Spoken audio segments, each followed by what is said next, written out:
What if you could walk out your back door every single morning and collect a dozen fresh eggs? Eggs you know are clean eggs from hens you can see right there in your own garden. No factory farms, no mystery hormones, no supermarket price hikes eating into your budget every single week. The Amish have been doing this for generations, and today we're going to share everything they know: which birds to choose, what to feed them, how to keep them healthy without a single vet bill. All of it in plain, beginner-friendly language. Whether you've got a small city back garden or 20 open acres, today, let's learn exactly how to raise chickens the right way from day one. By the end of this video, you'll know which breed is right for your climate and your family's needs. You'll know exactly where to find affordable young birds without overpaying, how much space you actually need, what to feed your flock for less than most people spend on coffee, and how to keep your birds healthy using the same natural methods Amish families have trusted for over 200 years. We've broken this into 22 key topics. Feel free to jump to whatever matters most to you today. Why chickens are the perfect small holding animal. Ask any Amish farmer what animal they'd keep if they could only keep one. And the answer is almost always the same: chickens. And here's why. Chickens deliver on four fronts that no other animal can match for a beginner. First, eggs. A single healthy hen can produce 250 to 300 eggs per year. For a family of four, just 4 or 5 hens means you may never buy eggs again. Second, meat. Dual-purpose breeds give you a freezer full of poultry at a fraction of the supermarket cost. Third, pest control. Chickens eat ticks, beetles, grubs, and fly larvae, the insects that carry disease and destroy your garden. And fourth, manure. Chicken droppings are some of the richest fertilizer on earth. The Amish have built their legendary garden productivity on composted chicken manure for centuries. The average American family spends over $1,200 a year on eggs, poultry, and pest control products. A small back garden flock of 6 hens can eliminate most of that and pay for itself within a single season. Not all chickens are created equal when it comes to egg production. Today, let's explore the breeds that consistently deliver, even for total beginners. The Rhode Island Red. This is the workhorse of back garden flocks. Rhode Island Reds lay 250 to 300 large brown eggs per year. They tolerate cold winters beautifully, and they have calm, friendly temperaments, perfect for families with young children. They're forgiving of beginners and thrive in nearly every climate across North America. The Leghorn. If pure egg numbers are your goal, this is your bird.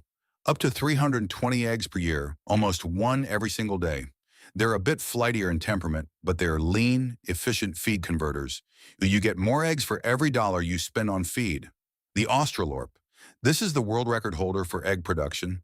A single Australorp once laid 364 eggs in 365 days. They're gentle, quiet, and cold-hardy. An excellent choice for families in northern climates.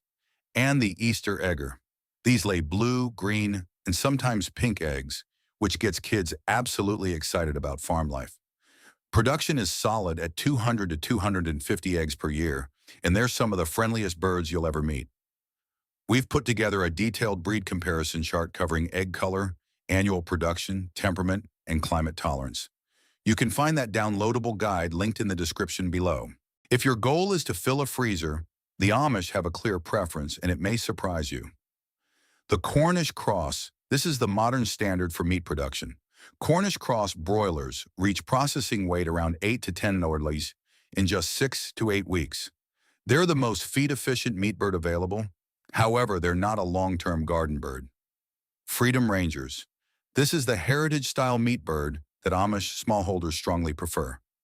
Freedom Rangers take 9 to 11 weeks to finish. They forage actively, and they produce darker, richer-tasting meat with a firmer texture. They do best on pasture, which is exactly where the Amish put them. The Delaware, a classic American heritage breed that excels at both eggs and meat. Delawares were actually the dominant meat breed in America before the Cornish cross took over in the 1950s. They're excellent foragers, calm birds, and they produce flavorful meat with solid egg production as a bonus. For most small-holding families, especially those just starting out, a dual-purpose breed is the smartest decision. You get a steady supply of eggs, and when a hen passes her prime laying years, she goes in the pot. The Buff Orpington. the most popular back garden chicken in America, and for very good reason. Buff Orpingtons are calm, fluffy, friendly birds that lay 200 to 280 brown eggs per year and grow to a good table weight. They're exceptionally cold hardy and they're wonderful with children. Some hens will literally sit in a child's lap. The Amish consider them an ideal family bird. The Plymouth Rock, also called the Barred Rock, a true American classic. Barred rocks lay consistently 250 to 280 eggs per year and produce a good meat carcass. They're calm, sturdy, and handle confinement better than most breeds. The Dominique, the oldest American chicken breed, bred by early smallholders for exactly this purpose. Dominiques are cold-hardy, excellent foragers, and known for their extraordinary calm under stress. They were nearly extinct by the 1970s, but were revived largely by Amish and heritage farming communities. Heat kills chickens faster than cold. If you're in the South, the Southwest, or anywhere that sees summers above 90 degrees, your breed selection is critical. The Leghorn.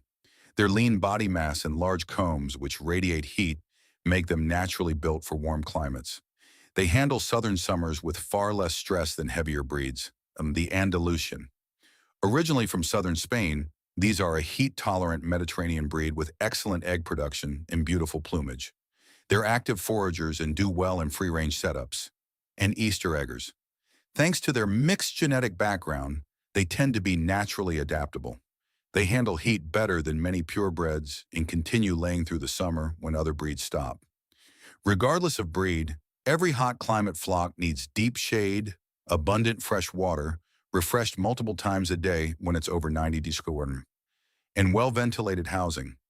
The Amish and southern communities add a simple electrolyte mix to the drinkers during heat waves. 1 gallon of water, 1 tablespoon of apple cider vinegar, 1 tablespoon of raw honey. It works beautifully. Cold is less dangerous than heat, but frost-bitten combs and frozen water are real problems in northern states and Canada.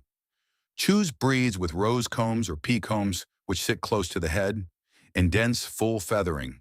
The Wyandotte. Their compact rose comb is practically frostbite-proof, and their dense, tight feathering makes them extraordinarily cold-hardy. Silver-laced Wyandottes are especially beautiful, a common sight on Amish farms in Pennsylvania, Ohio, and Indiana. The Australorp's dense plumage and a calm temperament make them an excellent cold climate bird. They continue laying through winter better than most breeds, which is critical when daylight hours drop. The Buckeye. Developed specifically for Ohio winters, the Buckeye has a pea comb and a thick mahogany red coat.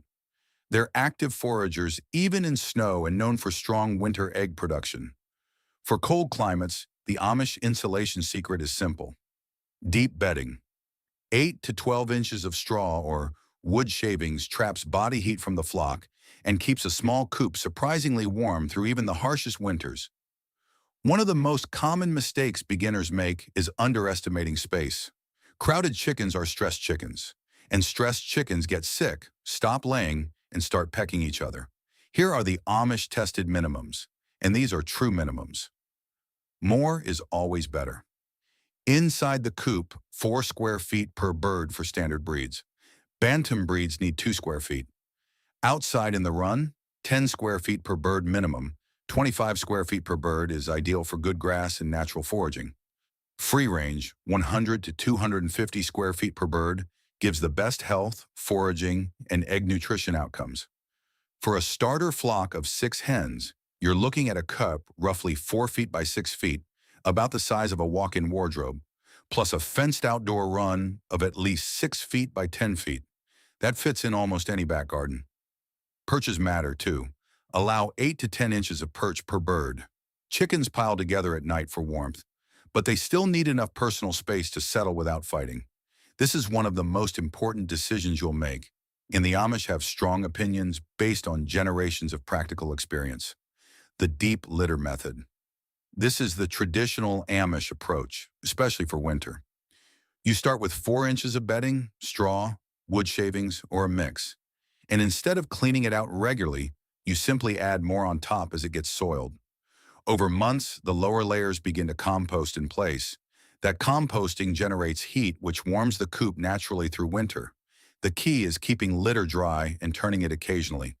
The Amish often toss in scratch grains so the chickens do the turning themselves. By spring, you've got rich, finished compost to spread on the garden. The whole coop gets cleaned once or twice a year.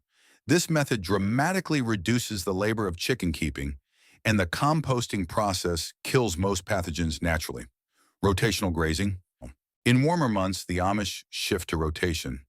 They divide the garden into sections and move the flock through them. Each section rests for 2 to 3 weeks, allowing grass to regrow and parasite larvae to die off in sunlight and dry air. This is the single most effective natural method for parasite management. The ideal system combines both deep litter inside the coop year-round and rotational paddocks outside in the growing season. Should you build a permanent coop or go mobile with a chicken tractor? Here's how to decide. A chicken tractor is a bottomless, portable pen that you move across your garden typically every 1 to 3 days. Chickens eat the grass and insects, fertilize as they go, and get fresh forage constantly. When you run them through a vegetable garden after harvest, they clean up crop residue and prepare beds for the next planting. Chicken tractors are ideal for small flocks, 3 to 8 birds, on properties with enough grass to rotate through. They're also great for meat birds like freedom rangers, who only need housing for 10 weeks. The limitation? They need to be moved regularly. And in heavy rain or extreme cold, a tractor offers less protection than a fixed structure. A permanent coop with an attached run is the better long-term investment for a year-round laying flock. It's more weather-resistant, allows for proper insulation in cold climates, and is easier to secure against predators. The Amish typically use both. Meat birds go in a tractor on pasture. Laying hens live in a permanent coop with access to rotational paddocks. Start with a fixed coop for layers. Add a tractor later for seasonal meat birds. Feeding is where most beginners overspend, and it's where the Amish quietly save a fortune. A quality commercial layers pellets or crumb at 16 to 18% protein is your nutritional baseline. Buy non-GM or organic where your budget allows. Your birds need this as their primary diet, especially when foraging is limited in winter. Now here's the Amish multiplier, fermented feed. Fermenting your chicken feed for 48 to 72 hours before serving it increases bioavailable nutrients by up to 60%. It improves gut health, and it means your birds eat 20 to 30% less feed to meet their nutritional needs. To ferment, add 2 cups of layer feed to a wide-mouth mason jar or bucket. Cover with water about an inch above the feed. Stir once a day. After 2 to 3 days, it should smell pleasantly sour, like sourdough. That's exactly what you want. Drain and feed. Chickens will also safely eat vegetable peelings, stale bread, cooked grains, leafy greens, apple cores, berry scraps, and cooked meat in small amounts. The Amish waste almost nothing from the kitchen because the chickens get the rest. Avoid onions, avocado, raw potatoes, chocolate, citrus, and anything moldy. These can cause real harm. A daily handful of scratch grains, cracked maize, wheat, and oats keeps birds active and happy. In summer, let them forage freely, and you'll often find your feed bill drops by half. A foraging hen can meet 30 to 40% of her nutritional needs from grass, insects, and worms alone. Let's go deeper on fermented feed, because this one technique genuinely transforms a flock's health. Fermenting with natural wild yeast and lactobacillus bacteria, the same cultures in sourdough and sauerkraut, predigest the feed. This breaks down phytic acid, which otherwise blocks nutrient absorption. The result is more nutrition per cup of feed, stronger eggshells, better feathering, and measurably healthier gut flora in your birds. Hens on fermented feed consistently show reduced digestive upset, and the probiotics in fermented feed naturally crowd out harmful bacteria, including salmonella, in the gut. You can ferment any dry feed, pellets, crumbles, whole grains, or scratch. Start with a small batch and scale up once you have the hang of it. A gallon jar is plenty for a flock of 6. Our fermented feed starter guide is available in the store, linked in the description below. Water is the single most overlooked factor in flock health. A chicken that doesn't drink won't eat. A chicken that doesn't eat won't lay. And in summer heat, A chicken without water for just 4 to 6 hours can stop laying for days. The Amish rule is simple. Always 2 drinkers per flock, always in shade, always cleaned every 2 days. Drinkers develop biofilm rapidly in warm weather, and that biofilm carries pathogens. Rinse and scrub every single time you refill. Now, apple cider vinegar. This is the Amish flock tonic that's been passed down for generations. Add 1 tablespoon of raw, unfiltered apple cider vinegar per gallon of drinking water twice a week. This acidifies the gut slightly, discourages harmful bacteria, and supports beneficial microbes. One important note, do not use apple cider vinegar in metal drinkers. It will corrode the metal. Use only plastic or ceramic. The Amish approach to flock health is preventive, herbal, and deeply practical. Before reaching for pharmaceuticals, they reach for the herb garden. Garlic. Raw garlic is perhaps the most powerful natural supplement in the Amish poultry toolkit. Crush 2 to 3 cloves into the drinking water per gallon or mince finely into wet feed. Garlic has documented antibacterial, antiviral, and antiparasitic properties.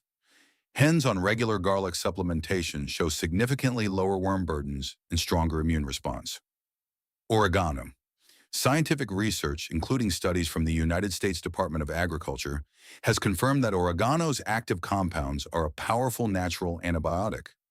Fresh or dried oregano added to feed has shown effectiveness against common pathogens, including E. coli and Salmonella. The Amish have been doing this for generations without knowing the science behind why it works so well.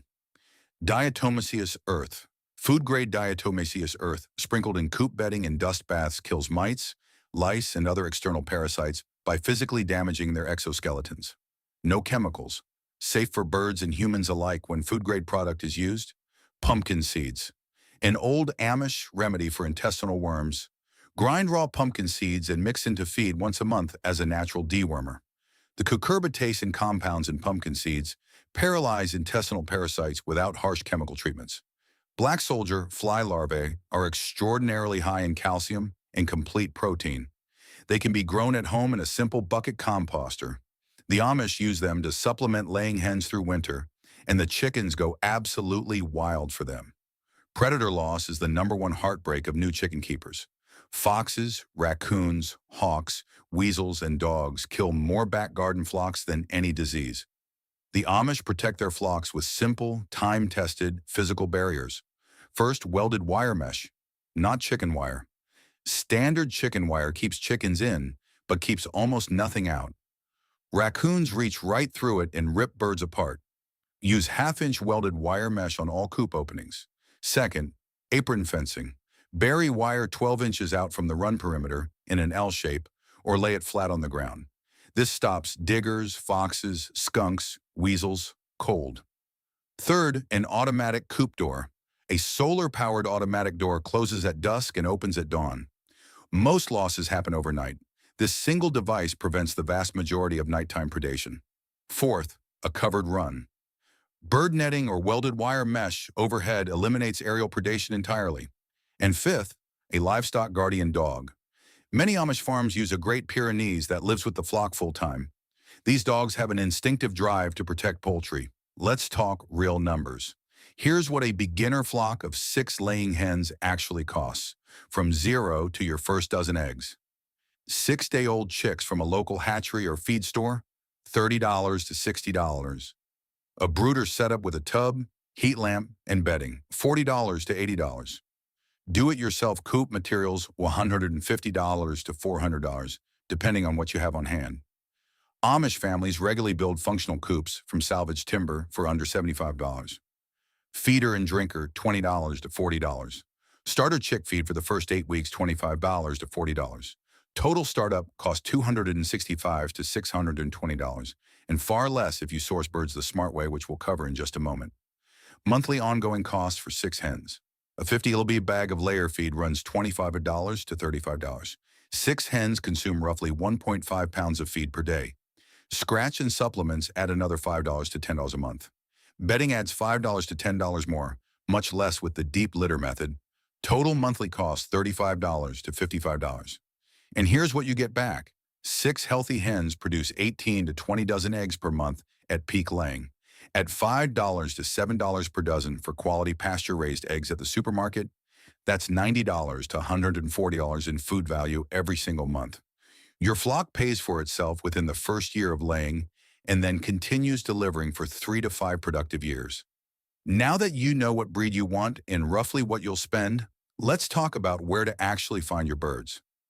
This is one of the most common questions beginners ask. And the good news is you have more options than you might think. Most of them significantly cheaper than buying retail. Option 1, Tractor Supply Company.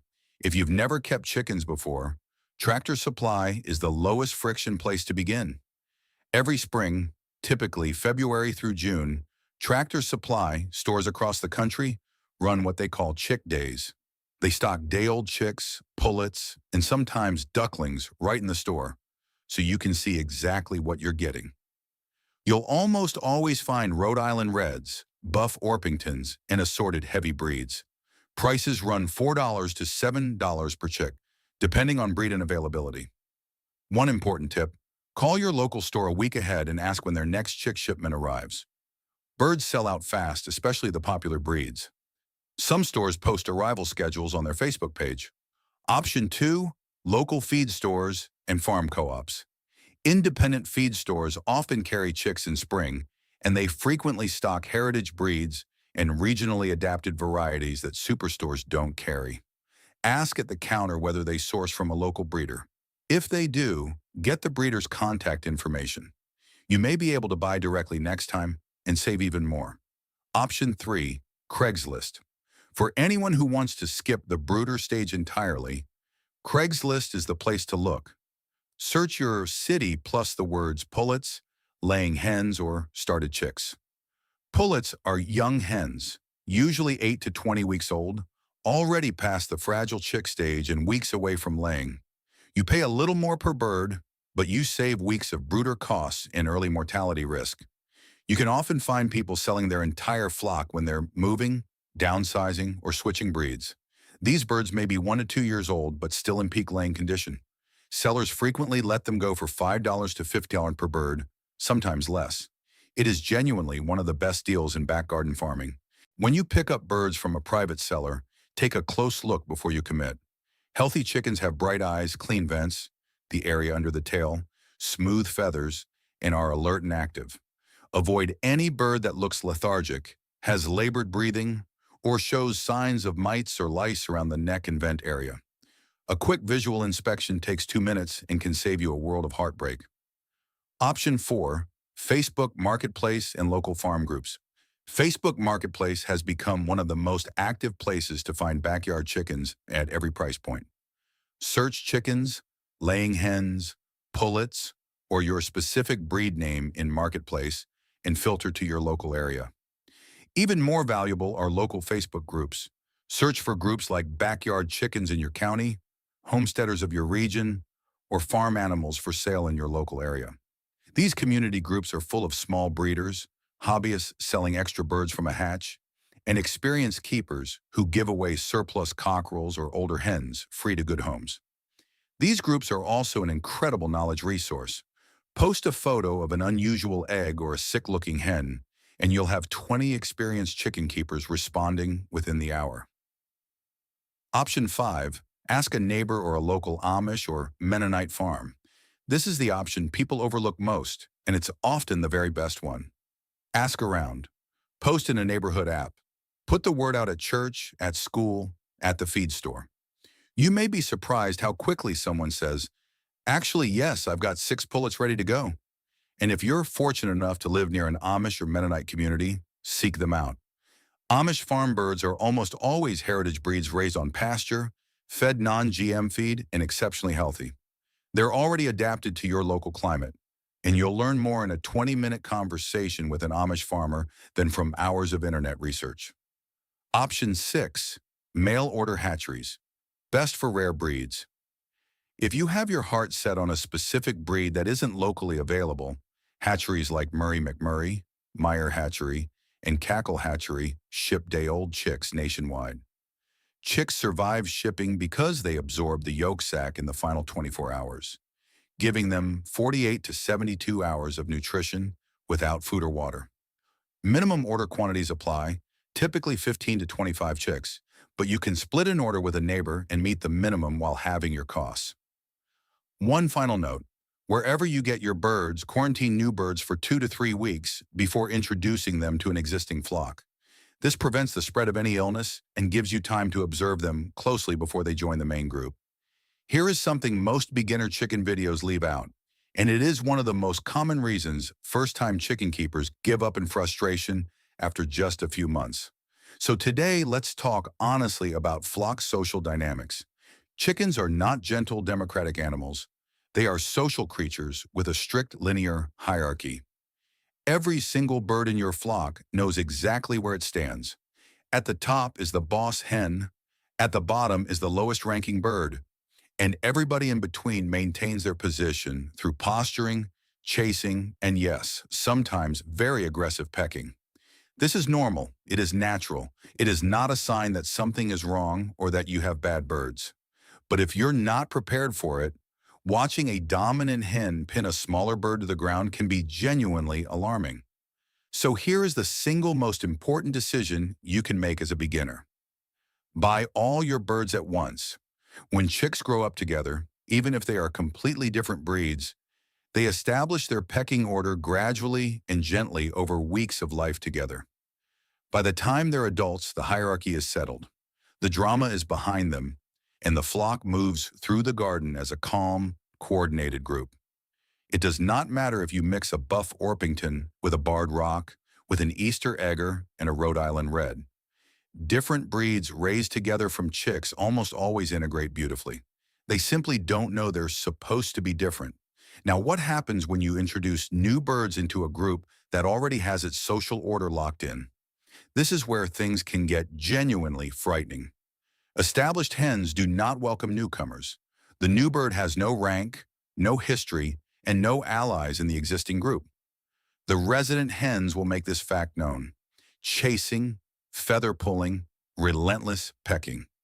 In serious cases, a new bird can be driven into a corner and pecked bloody. In the worst cases, a lone new bird introduced to a tight, established flock can be killed. This is not cruelty. It is simply how chickens work. But knowing this in advance changes how you plan. If you must introduce new birds, here is the Amish tested method for the safest possible introduction. First, never add just one bird. Always introduce at least 2 or 3 new birds at a time.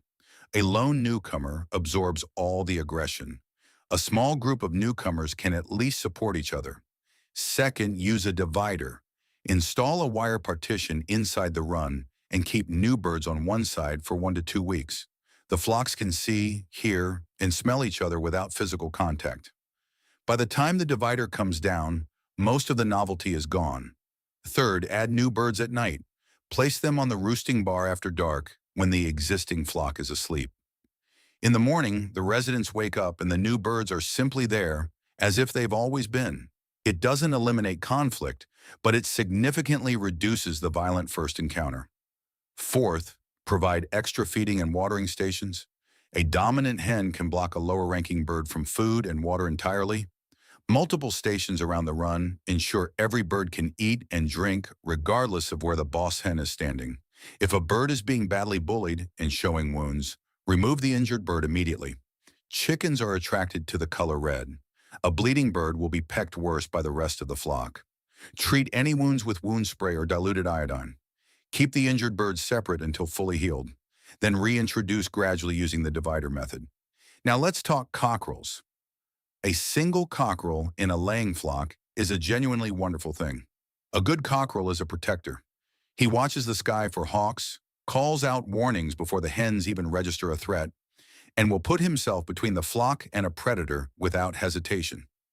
The rule that Amish farmers follow without exception: 1 cockerel per flock. 2 cockerels in the same space means one thing: war.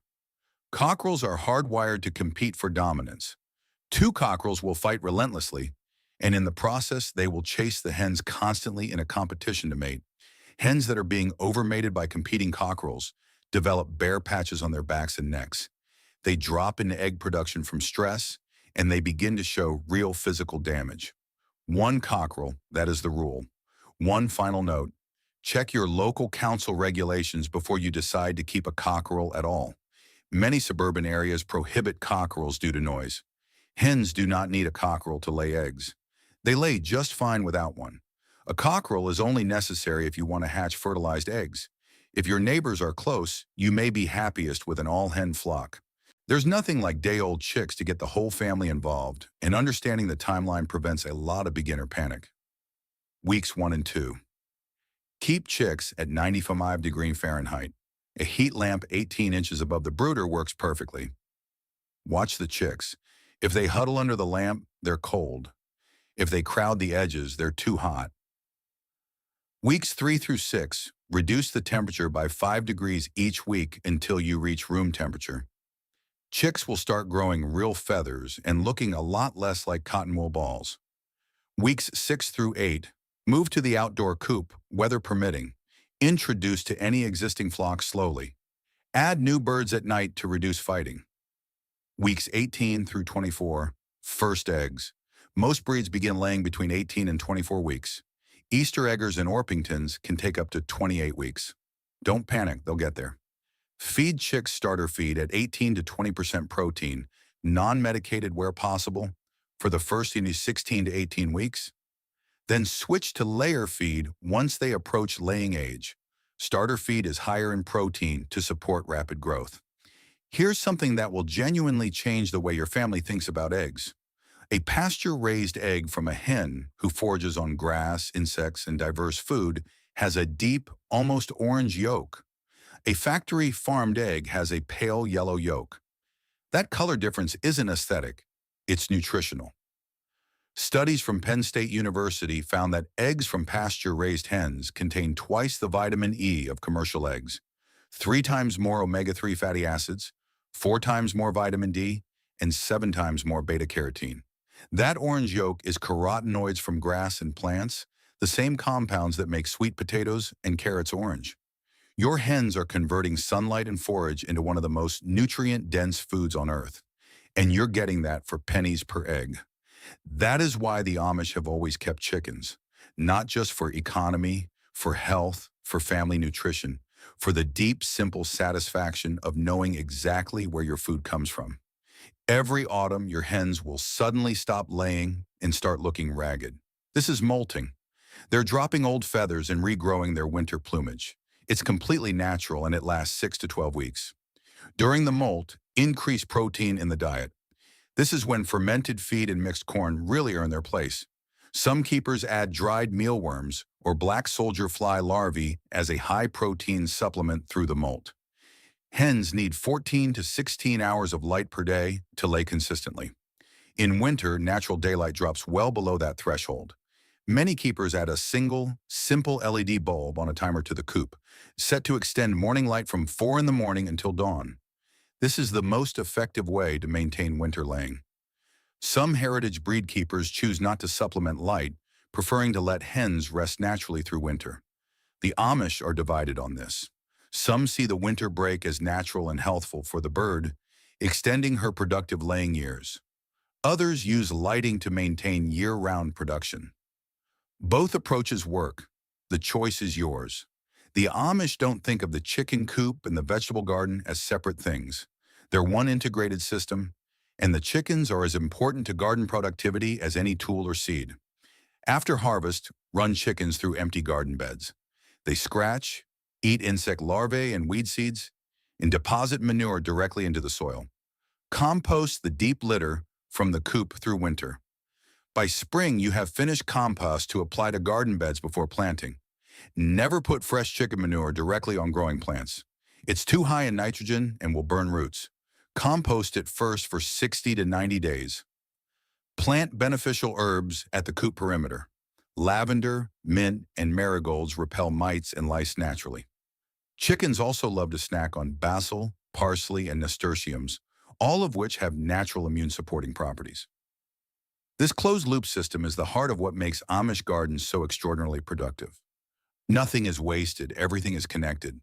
Beyond the eggs, beyond the economics, there are health benefits to keeping backyard chickens that rarely get talked about. First, the nutrition of a truly pasture-raised egg is dramatically superior to anything you'll find on a supermarket shelf, even at premium prices. But there's more. Research published in Environmental Research found that children raised with farm animals, including chickens, show significantly lower rates of allergies, asthma, and autoimmune conditions. Exposure to the diverse microbial environment of a backyard flock actually trains and strengthens the developing immune system.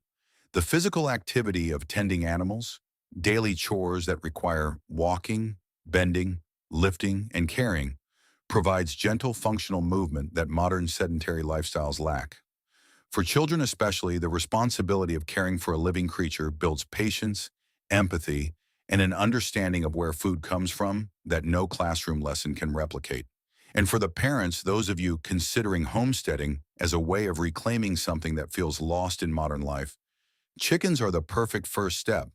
They're forgiving, they're entertaining, and every single morning, they deliver a tangible, undeniable reward for your care. Today, we explored everything a complete beginner needs to start a backyard chicken flock with confidence. We learned why chickens are the perfect homestead animal, delivering eggs, meat, pest control, and garden fertility in one low-cost package. We covered the best breeds for eggs, meat, dual-purpose use in both hot and cold climates. We walked through space requirements, the deep litter method, chicken tractors versus fixed coops, and how to feed your birds for almost nothing using fermentation, kitchen scraps, and forage. We explored the Amish approach to natural flock health, garlic, oregano, apple cider vinegar, and diatomaceous earth.